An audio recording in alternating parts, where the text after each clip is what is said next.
भगवान श्रीकृष्ण परमात्म्याचे अवतरण कसे झाले होते? पृथ्वीवर असुर राजांचा आणि दुष्ट लोकांचा खूप उन्माद माचला होता. त्याने सर्व जग त्रासून गेले होते. हे घराणे घेऊन भूमिदेवी ही ब्रह्मदेवाकडे गेली. तिचे घराणे ऐकून ब्रह्मदेवाला फारच दुःख झाले. ब्रह्मदेव व सर्व देवगण हे विष्णू भगवंताकडे क्षीरसागराकडे रवाना झाले. क्षीरसागराकडे जाऊन वैदिक पुरुषोक्त मंत्रांनी विष्णू भगवंताची स्तुती करण्यात आली. विष्णू भगवानांना प्रसन्न करण्यात आले. विष्णू भगवंताकडून मिळालेला संदेश केवळ ब्रह्मदेवच समजू शकले. विष्णू भगवंताचा संदेश होता की ते लवकरच धर्तीवर अवतरित होणार आहे यदुवंशीय कुटुंबामध्ये. तरी सर्व देवगणांनी धर्तीवर अवतार घ्यावा. याचं वर्णन आलेलं आहे श्रीमद भगवद्गीतेमध्ये 4थ्या अध्यायामध्ये 7व्या श्लोकामध्ये. यदा यदा हि धर्मस्य ग्लानिर्भवति भारत अभ्युत्थानम धर्मस्य तदात्मानं सृजाम्यहम्. वाह!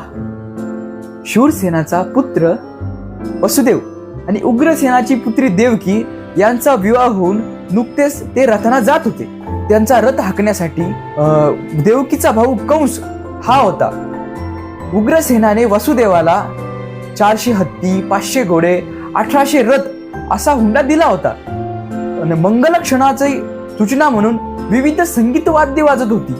अचानकच आकाशवाणी झाली आणि आवाज येऊ लागला, कंसा, तू मूर्ख आहेस. तू ज्या बहिणी आणि मेवण्याचा रथ हाकीचा आहेस त्याच बहिणीचा 8वा पुत्र तुझा वध करील, वध करील, वध करील. हे ऐकताच कंस प्रचंड रागावला. त्याने देवकीचे केस धरले. तलवार घेऊन तो देवकीस ठार करण्यास प्रवृत्त झाला. कंसाचा हा स्वभाव पाहून वसुदेवाला खूप आश्चर्य वाटले. कंस हा खूप आसुरी प्रवृत्तीचा होता.